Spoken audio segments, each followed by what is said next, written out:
ऐसे भय या क्रोधवश होने वाले कृत्यों में हम लोग नहीं है, हम लोगों को नहीं रहना चाहिए, ये अपने अपने समाज को सिखाना चाहिए।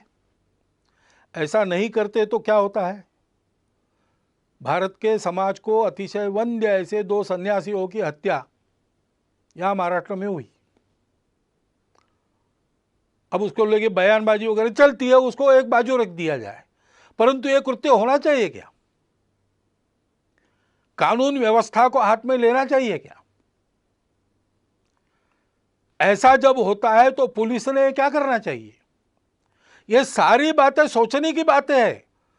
ऐसे संकट के घड़ी में और ऐसे मन में कुछ किंतु परंतु रहते हैं, रह सकते हैं, अपेक्षित नहीं है, स्वाभाविक है, लेकिन उनके चपेट में न आके हम लोगों को सारे भेद की, स्वार्थ की प्रवृत्तियों को अलग रखकर उनसे बचते हुए, उनको उभरने न देते हुए देश हित में सकारात्मक बनकर ही आगे बढ़ना चाहिए। भय क्रोध ये जो 2 दोष है उसको टालना चाहिए। उन सन्यासियों की हत्या हुई, पीट पीट कर मार डाला गया, निरुपद्रवी लोग थे, किसी का कोई अपराध उन्होंने किया नहीं था, धर्म का आचरण करने वाले, धर्म का आचरण फैलाने वाले थे, मानव पर उपकार करने वाले लोग थे। उसका दुख हम सबके मन में है। 28 तारीख को उनको श्रद्धांजलि देने के लिए हिंदू धर्म आचार्य सभा ने कुछ आह्वान भी किया है, विश्व हिंदू परिषद ने जो कार्यक्रम भी दिया है उसका हम सब लोग पालन करेंगे। उनकी स्मृति में अपनी श्रद्धांजलि व्यक्त करता हुआ इस विषय में मैं आगे बढ़ता हूं। धैर्य रखकर सारी बातें करनी चाहिए, क्योंकि ये बीमारी जाएगी, लॉकडाउन की आवश्यकता नहीं रहेगी, लेकिन जो अस्ता व्यस्त हो गया उसको ठीक करने में समय लगेगा। हमने देखा है कहीं कहीं ऐसा हुआ भी है कि थोड़े से बंधन शिथिल होने के बाद एकदम भीड़ हो गई, फिर से उनको तितर बितर करना पड़ा। ये अविवेक हो सकता है समाज में। सामान्य व्यक्ति को ऐसे समय में दिशा देने वाले लोग होने पड़ते हैं।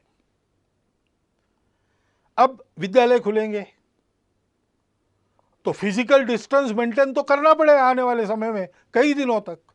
उसकी व्यवस्था कैसे होगी वो बताना भी पड़ेगा, समाज के लोगों को इकट्ठा के ये कैसे हो सकता है सोचना भी पड़ेगा।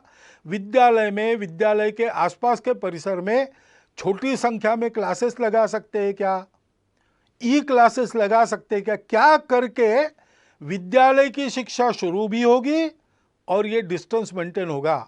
बाजार वगैरह शुरू होंगे लेकिन लोग इस अंतर को कायम रखने का पालन करेंगे।